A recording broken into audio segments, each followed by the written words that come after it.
Vamos a abrir hoy tertulia de actualidad con un asunto del que se ha hablado mucho, pero quizá no en profundidad por la relevancia que tiene el reciente escándalo protagonizado por el gigante Facebook y también una empresa llamada Cambridge Analytica, que habría utilizado los datos de 50 millones de personas, nada menos, para contribuir, dicen, a la victoria de Donald Trump en 2016.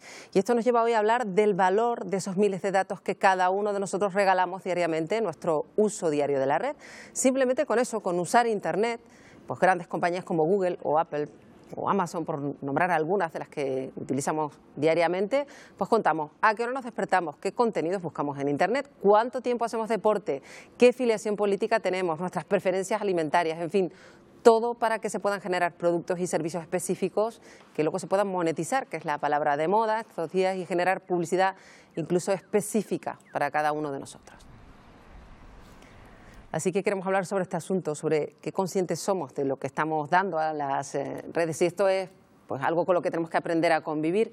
Así que hablamos hoy con especialistas. Vamos a saludarlos ya. Empezamos con Pino Caballero. ¿Qué tal, Pino? Muy buenos días. Es catedrática de Computación de la Universidad de Laguna y también coordinadora del Grupo de Criptología. Gracias por estar con nosotros un día más, Pino. Buenos días. Deepak Dajwani, ya lo conocen, colaboradora habitual de Buenos Días Canarias. ¿Qué tal, Deepak? Experto en ciberseguridad. Buenos días, Marta. ¿Qué tal? Y Noemí Brito, que es socia de Legistel y Comtrust y experta en Derecho Digital. Noemí, gracias por estar con nosotros de nuevo. En un día en el que planteamos este asunto porque, y vamos a empezar por Noemí, si te parece, que es uno de los asuntos de los que a lo mejor parece algo que es de lo que no somos realmente conscientes. Mucho hablamos de robos de datos, de cuidado con las contraseñas, pero los datos que nosotros aportamos voluntariamente no nos damos cuenta del efecto que tienen, ¿no? Pues sí, ciertamente el tema de los datos es el nuevo petróleo. Yo diría que el petróleo es hace mucho tiempo para muchas compañías, y el problema es que muchas veces no aplicamos sentido común al uso de Internet. Yo creo que básicamente es eso, es decir, porque Internet está aquí, eso es decir, es necesario para trabajar, para relacionarnos, para incluso desarrollar pues nuevos modelos de negocio, pero tenemos que ser conscientes que Internet es algo que es viral, es global.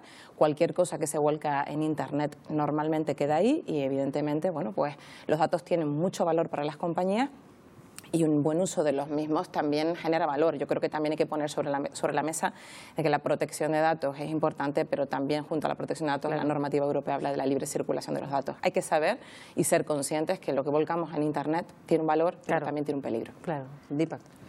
Bueno, en este sentido, esto lo hemos comentado aquí muchas veces, Marta, de que hay una frase que se dice mucho respecto a las redes sociales y todos los productos tecnológicos que manejamos, y es que cuando algo es gratis, el producto eres tú. Sí, esa es la tenía aquí apuntada, sí, que es la que más me ha gustado. Los usuarios somos conscientes de que al final nos dan un servicio por el cual, con un montón de funcionalidades, por el cual asumimos, ¿no?, que tienen que manejar nuestros datos, y luego ya cada uno los expone al nivel que quiere, ¿no?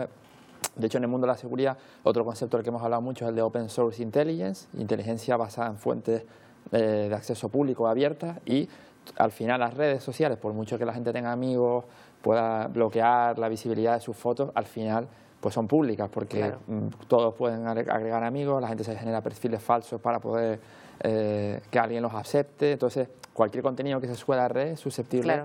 Claro. Y enseguida seguimos profundizando, digo, pero la gente debe darse cuenta que cualquier preferencia que haga, selección que haga, incluso no teniendo redes sociales, sencillamente utilizando Internet, va a dejar pues una serie de datos que son utilizados por el buscador, por ejemplo, el más común, Google, por ejemplo, va a utilizarlo para diseñar pues muchos otros servicios, ¿no? Sí, esta tormenta mediática que ha surgido a raíz de Facebook realmente lo que ha puesto claro sobre la mesa es la relación que hay entre la ciberseguridad, la protección de la privacidad y la inteligencia de los datos, ¿no? Esa combinación de cuando los datos que tú proporcionas, no solo en Facebook, sino en todas las redes sociales, en Internet, esos datos no están debidamente protegidos, realmente eso pone en peligro que los datos se puedan utilizar en contra tuya, que es lo que ocurre. Claro, pero pregunto yo, ¿cómo se pueden proteger unos datos que nosotros estamos aportando, además de una manera, por ejemplo, nos apuntamos a una plataforma de, pues, yo qué sé, de valoración de restaurantes, pues ya damos una idea de quiénes somos, de lo que queremos, de lo que nos gusta hacer los fines de semana, o sea, ahí no estamos protegiendo nuestra casa cuando nos vamos de vacaciones, no estamos, cosas que a lo mejor sí sabemos, eso sí que no lo estamos protegiendo.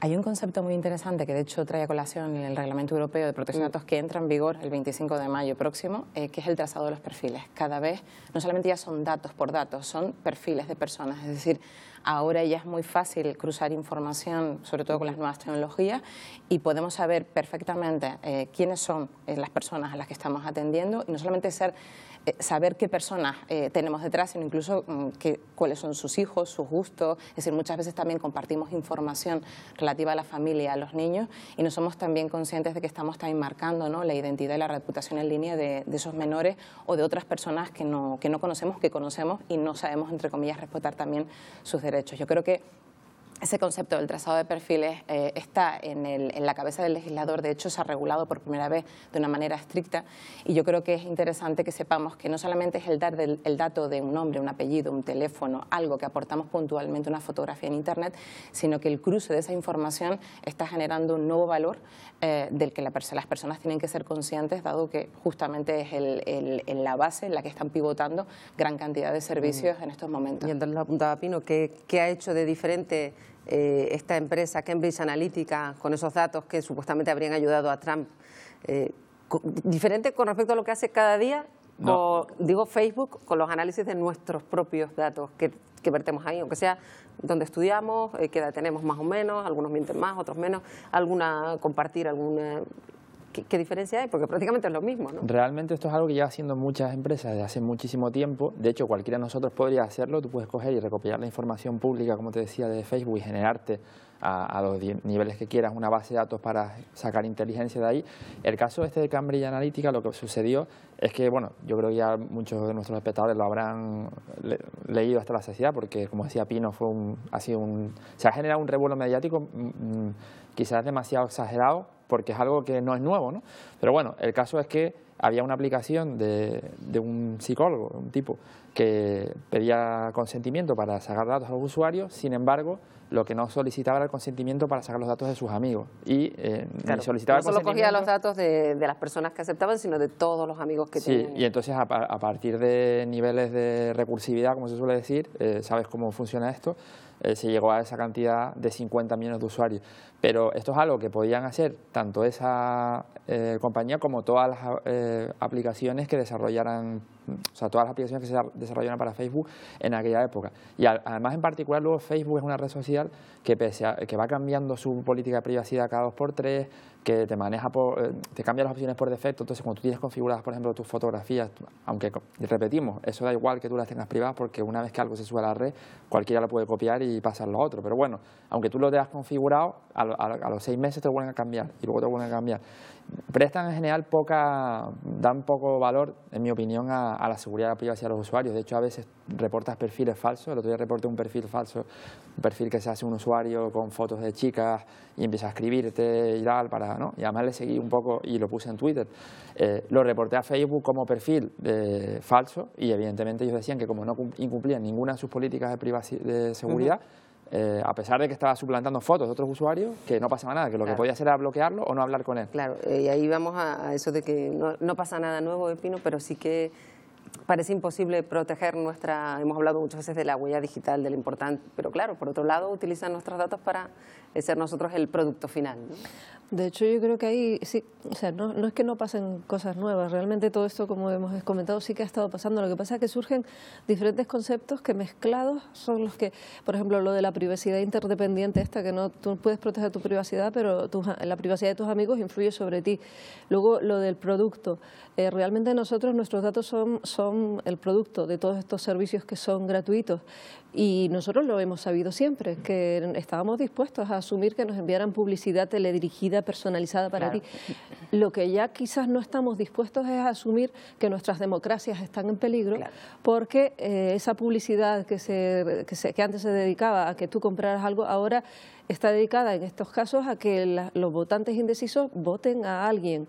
y además la forma en la que utilizaron en Cambridge Analytica, que probablemente, y lo han usado en muchas otras elecciones también, se sabe que es que a los indecisos lo que han hecho es enviarles fake news sobre los otros candidatos para que se decidieran por el candidato que ha pagado por ese que aquí es donde está la cuestión. Esa combinación es la que realmente yo creo que sí que merece la pena que haya surgido toda esta tormenta mediática, a ver si abrimos los ojos y nos damos cuenta del peligro que supone. De hecho, ahora el responsable de Facebook tendría que comparecer, no sé exactamente cómo ha quedado, si tiene que ir al Parlamento o comparecer. El caso es que ellos tienen dinero más que suficiente para asumir una multa. Lo que no sé si tienen es capacidad de gestionar un cambio de legislación, que ahí es donde estaría el problema para ese modelo de negocio, ¿no? Sí, yo creo que bueno, lo que ha comentado también pues, los demás tertulianos de la mesa es importantísimo. Yo creo que sobre la mesa se está hablando de derechos fundamentales, no solamente el derecho a la privacidad, sino el derecho también a la libertad de información, a la expresión, también a poder elegir a tus candidatos libremente, es decir,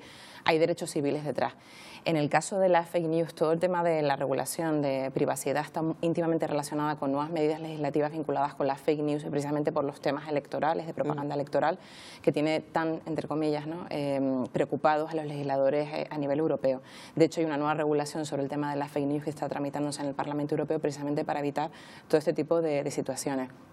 Se ha llamado al CEO de Facebook a comparecer pues, en el Congreso de los Estados Unidos, al Parlamento Británico, y el próximo 12 de abril en el Parlamento Europeo se va a tomar la decisión sobre si se le va de alguna manera a invitar a venir, que no sabemos si vendrá, se abrirá una comisión de investigación específica o si incluso se va a dictar una resolución que están pensando que se hará dirigida a la Comisión Europea para que tomen medidas de tipo legislativo y de cualquier otro tipo para paliar y mitigar este tipo de la misma manera que cuando leemos una determinada prensa o cuando nos enfrentamos a unas elecciones tenemos que estar formados hasta cierto punto para tomar una decisión. Ahora quizá la formación a la hora de saber a lo que te enfrentas a través de las redes, porque te llegarán unas noticias dirigidas, como bien explicaba Pino, elegidas porque saben cuál es tu perfil y sabes que estás en un momento en el que no sabes por cuál decantarte. Te llega una noticia ni te planteas de dónde viene. Ahí también hay que tener una cierta formación en cómo se mueven las redes a día de hoy, ¿no? Sí, por un lado el tema de la fake news, la injerencia rusa y todo esto que se hablaba más. Yo he hecho muchísimas entrevistas en medios durante los meses de las elecciones catalanas y todo esto que se habló. También a veces se genera, como decía Pino, demasiado revuelo por cosas o se apunta a conspiraciones o historias que a lo mejor el tema de analizar los perfiles de los votantes es algo que se ha hecho siempre. Ahora, ¿qué pasa? Que se utiliza la tecnología para poder hacerlo y todas las herramientas que uno tiene a su favor. En este caso, Cambridge Analytica, el problema ha saltado porque se ha vendido esta información para que Donald Trump, según dicen, salga elegido, ¿no? Al final, los votantes son los que han elegido a Donald Trump y no va a ser solo por esto, igual que lo que sucedió con el Brexit en Gran Bretaña o otras cosas, ¿no? Te digo, este tema es bastante complicado de decidir. Y por otro lado, respecto a lo de la fake news, fíjate, es algo tan sencillo como tú pones cualquier cosa en la red y los usuarios de manera compulsiva comparten el contenido solo leyendo el titular. Da igual que la noticia sea real, falsa o no. Cualquier cosa que tú les pongas, ellos leen el titular y comparten contenido porque vamos muy rápido. Entonces, esa formación, esa concienciación en ciberseguridad básica de la que hablas es necesaria, pero en muchas ocasiones no hace falta ni tanta trama conspiranoica ni tanta historia, sino que simplemente es un tema de cómo los usuarios interactúan en la red, ¿no? O sea, tú le pones cualquier noticia, Cristiano robando, no sé cuánto, y lo comparten sin ni siquiera leer la noticia, pinchar link. A veces son páginas de malware, a veces son con un titular a lo mejor muy llamativo y lo que hace es compartirlo sobre la marcha. Sí, en realidad lo que dice Dipo, la formación sería realmente la solución perfecta para todo esto. Si todo el mundo tuviera formación, todo el mundo sabría distinguir una noticia falsa de una real, de una verdadera, y entonces pues no se darían estas circunstancias que se están dando. El problema es que la formación no es accesible o no llega a todo el mundo. Y de hecho yo realmente hasta me he alegrado de que haya salido todo esto, porque yo estaba teniendo, me voy aquí a sincerar por la tele, estaba teniendo preocupaciones de los años anteriores, los últimos años, por los resultados de todas estas votaciones de Donald Trump, del Brexit y otras. Yo decía, ¿qué está fallando en la democracia? Y me estaba preocupando, digo, ¿qué falla en la democracia? Realmente la democracia no falla, lo que está fallando es que no nos hemos adaptado a la nueva situación tecnológica que tenemos. Y esta mezcla de la falta de formación, el acceso a las tecnologías de mucha gente, hace que la democracia esté Claro, lo que pasa es que la progresión ha sido geométrica, o sea, Sí.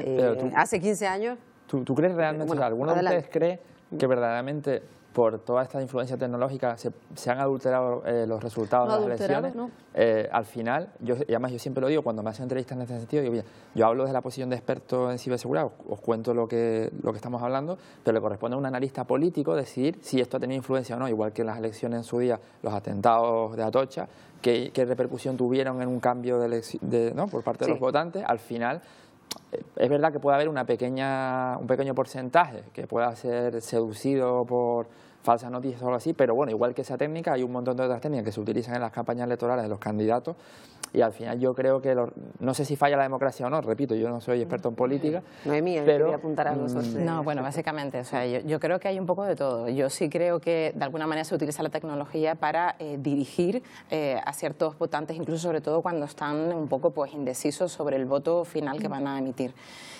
No sé hasta qué punto, porque evidentemente eso corresponde a una investigación un poco más profunda, ¿no? A nivel tecnológico, a nivel político, como comentaba el compañero y demás.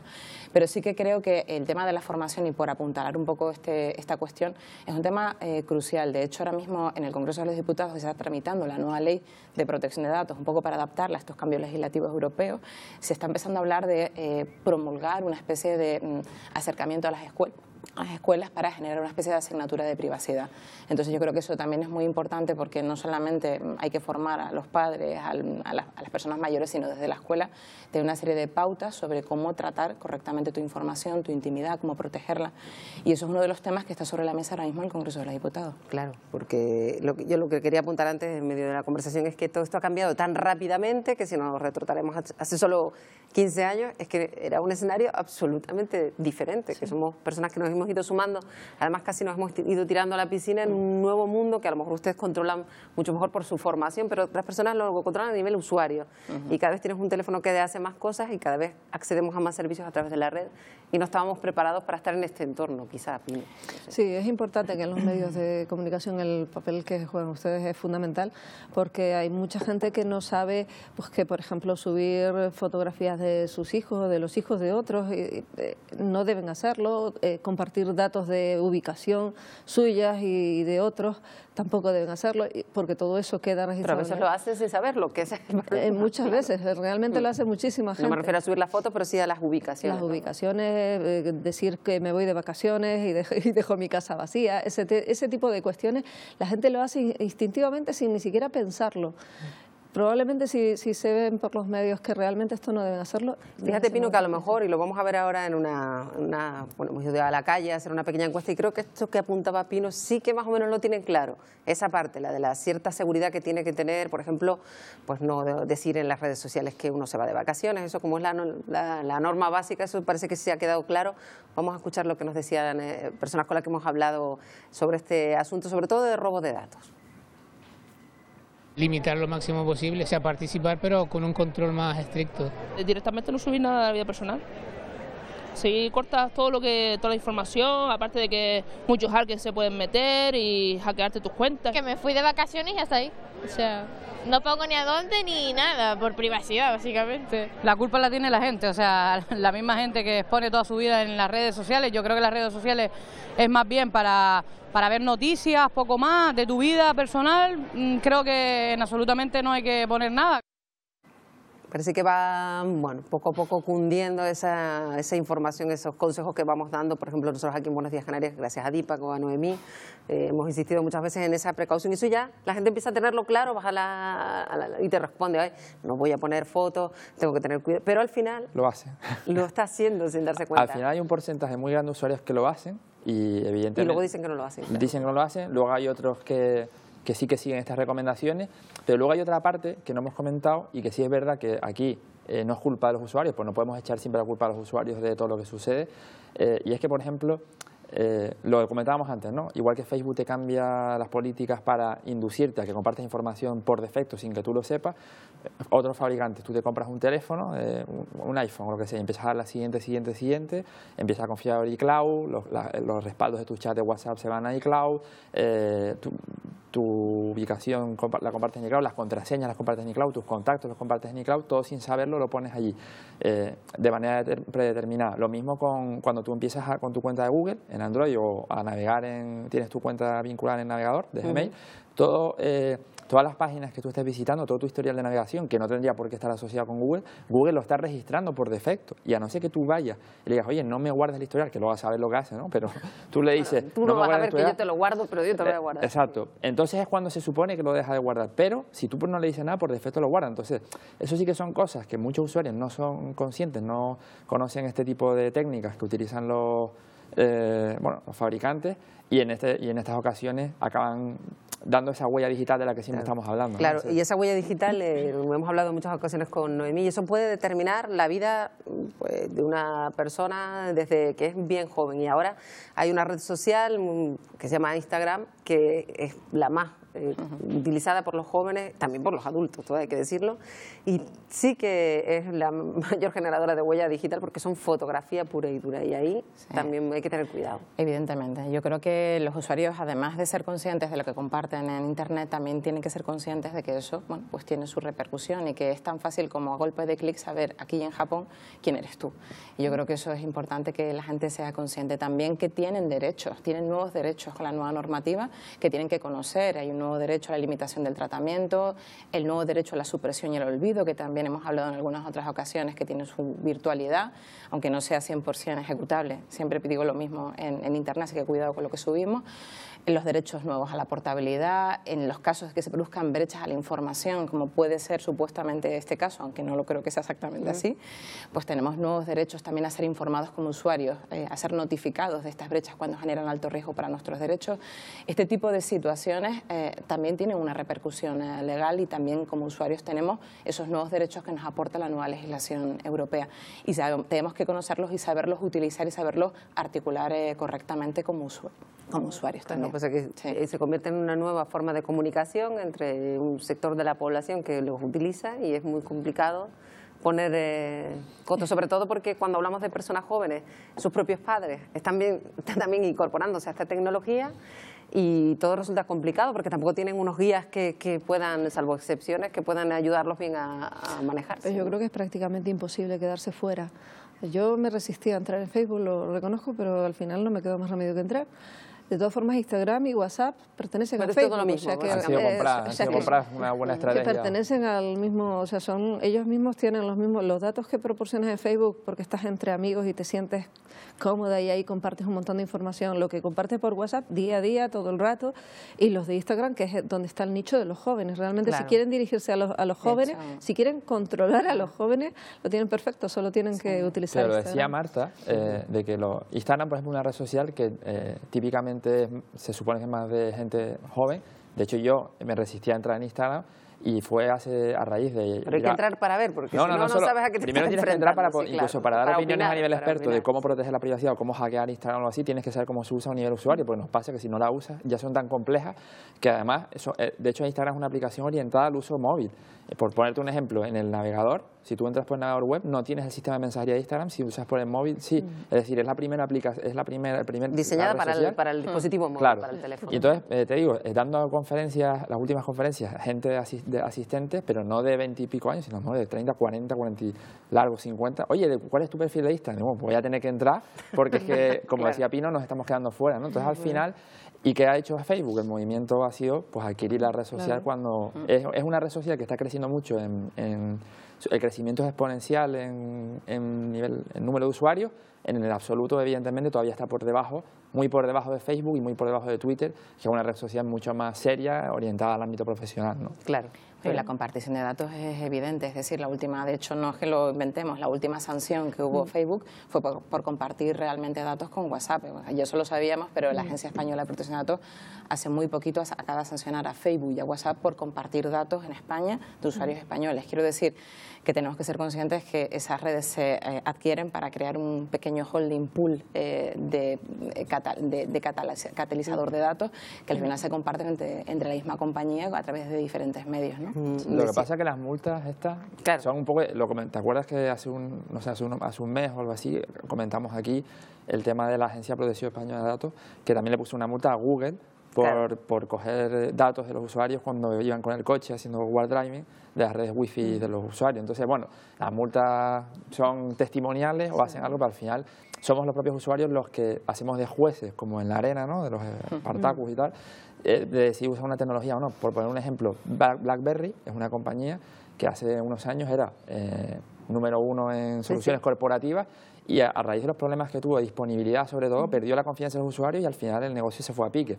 Solo algo así, es decir, que la confianza de los usuarios empiece a decaer, puede acabar con un Y pregunto yo, ¿algo como lo que ha ocurrido puede pasarle factura a una compañía tan potente como Facebook? El hecho de que el CEO, como dice... Hay 4 demandas colectivas ahora mismo abiertas. 4 demandas, es algo, no, aunque ya supiéramos lo que está haciendo, pero ese hecho de que públicamente se exponga a este problema, que haya gente que diga, me borro de Facebook, aunque haya expertos que digan, aunque te borres de Facebook, hay una iniciativa, ¿no?, que fue lanzada hay una iniciativa que fue lanzada por Twitter y de hecho fue apoyada por un ex fundador de WhatsApp, me parece que fue, que decía lo de borra Facebook, ¿no? Desinstálatelo.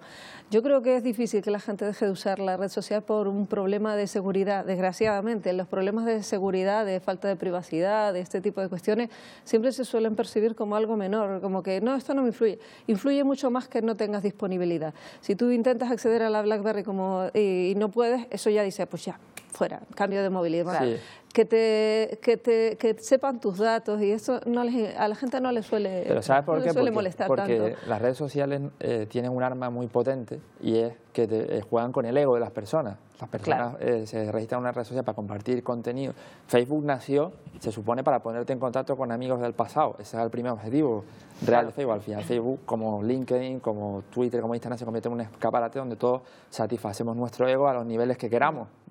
Dicho, sí, es así. Sí. Y entonces, bueno, algunos lo usan con fines profesionales, otros con fines más personales, otros un poco híbridos. Entonces, va a ser muy difícil sobre todo porque hay voluntariedad, porque las personas están compartiendo de Noemí esas fotos porque quieren. Pero yo creo que es muy importante que demos un mensaje de que esto de adelante, sigo, sin leer ninguna política, yo creo que ese hábito sí que está en sus manos y pueden hacerlo. Es decir, la configuración han cambiado, como comentaba Dipa también, las políticas de privacidad de Facebook, justamente a raíz también del escándalo, y hoy mismo se planteaba una nueva medida vinculada con publicidad, con la limitación del uso de email no consentidos para temas de publicidad.